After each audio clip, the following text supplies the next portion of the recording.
Kernel ஹெரானும் மாபுஸ் கானும் March 1755 வரி கேட்டு வர்றாங்க புலித்தேவர்கிட்ட. எங்க வர்றாங்க? திருநெல்வேலிக்கு வர்றாங்க. இந்த மாதிரி டபுள் ஆரோ மார்க் போட்டா 2 பேரும் சண்டை போடுறாங்க. சிங்கிள் ஆரோ மார்க் போட்டா இங்க வர்றாங்கன்னு அர்த்தம். சரிங்களா? வர்ற இடம் திருநெல்வேலி. புலித்தேவரை மீட் பண்ண வர்றாங்க.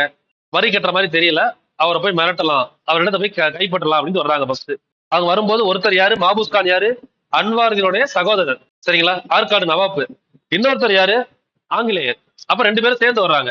ஆனா வரும்போது திருநெல்வேலி வர்றாங்க. வர்ற வழியில மதுரையை அவங்க ஈஸியா கைப்பற்றிட்டாங்க. மதுரையை கேப்சர் பண்ணிட்டாங்க. ஆனா அவங்களால திருநெல்வேலி கிட்ட வர முடியல. என்ன ரீசன் கீழே இருக்கும்? திருநெல்வேலியை கைப்பற்ற முடியல. இந்த கர்னல் ஹெரான் என்ன சொல்லிடுறாரு? அவர் தான் தளபதி அங்க வந்தவர். ராணுவ தளபதி ஆங்கிலேயர்ல. அப்ப என்ன சொல்றாரு? வாங்க திரும்ப போயிடலாம் அப்படின்னு சொல்லி திருப்பி கூட்டு போயிருவாரு. இதனால ஆங்கிலேயர்கள் வந்து பாத்தீங்கன்னா அங்க இருந்து இவரை பணி நீக்கமே பண்ணிடுவாங்க. கர்னல் ஹெரானை வந்து பாத்தீங்கன்னா பணியிடை நீக்கம் பண்ணிடுவாங்க. அவரை திரும்ப லண்டனுக்கு கூப்பிட்டுருவாங்க. இங்க வாங்க, நீங்க வேலை பார்த்தாலும் போதும் அப்படின்னு சொல்லிட்டு. இது வரைக்கும் வருவாரு. மதுரை வரையும் வந்தவர் அங்க போக மாட்டாரு. அதுக்கு என்ன காரணம்னா சோல்ஜர் அவங்ககிட்ட இருக்க மாட்டாங்க அந்த அளவுக்கு. அவங்க கிட்ட போனோடனே ஒரு பயம் வந்துடும். ஒருவேளை அவர்கிட்ட போய் எல்லாருமே கொண்டுட்டாருன்னா புலித்தேவர்கிட்ட போனோம்னா, ஏன்னா அவரை பத்தி கேள்விப்பட்டிருப்பாரு. சோ அப்ப நமக்கு இன்னும் படைகள் நிறைய வேணும்.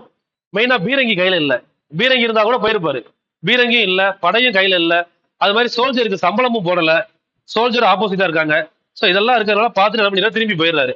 ஆனா இந்த காரணத்தை வந்து அவரால் சொல்ல முடியாதுங்க அவங்க கவர்மெண்ட். அவங்க நீ வேலை பார்த்தது போது கிளம்பி வான்னு சொல்லி ஒரு வேலையை விட்டு தூக்கிடுவாங்க. சரிங்களா? கவர்மெண்ட் ப்ரொவைட் பண்றாங்க. உங்க உயிரை விட எனக்கு இப்ப அதான் முக்கியம் அப்படின்னு சொல்றாங்கன்னா போய் தான் ஆகணும். இப்ப ஆர்மியில நிறைய பேர் இறந்து போறாங்க. சில பேர் ஷூட் பண்ணிடுவாங்கன்னே தெரியும். ஆனா இல்ல எனக்கு ஃபேமிலி இருக்காங்க, இதனால நம்ம தோத்துருவோம், நான் போக முடியாது சொல்ல முடியாது. அதுக்கு ரீசன் இருக்கு. மராத்திய போர் நடந்துகிட்டு இருக்கும். ஆங்கில மராத்திய போர் அங்க ஈடுபட்டு இருப்பாங்க. ஒரு போர் நடக்கும்போது அதுல இருந்து பாதி பேரை கூப்பிட்டா அங்கேயும் தோத்துருவாங்க, இங்கேயும் தோத்துருவாங்க. ஒரு போரை முடிச்சுட்டு தான் இங்க வரணும். இந்த டைம்ல இது இவர் புலித்தேவர் எப்படிப்பட்டவருன்றே தெரியாது. போய் பார்த்துட்டு ஒரு இடத்த புடிச்சு வாங்கன்னு அனுப்பி விடுறாங்க. அவர் கிட்ட வர வர அவரை பத்தி கேள்விப்பட்டவொடனே என்ன ஆயிருது?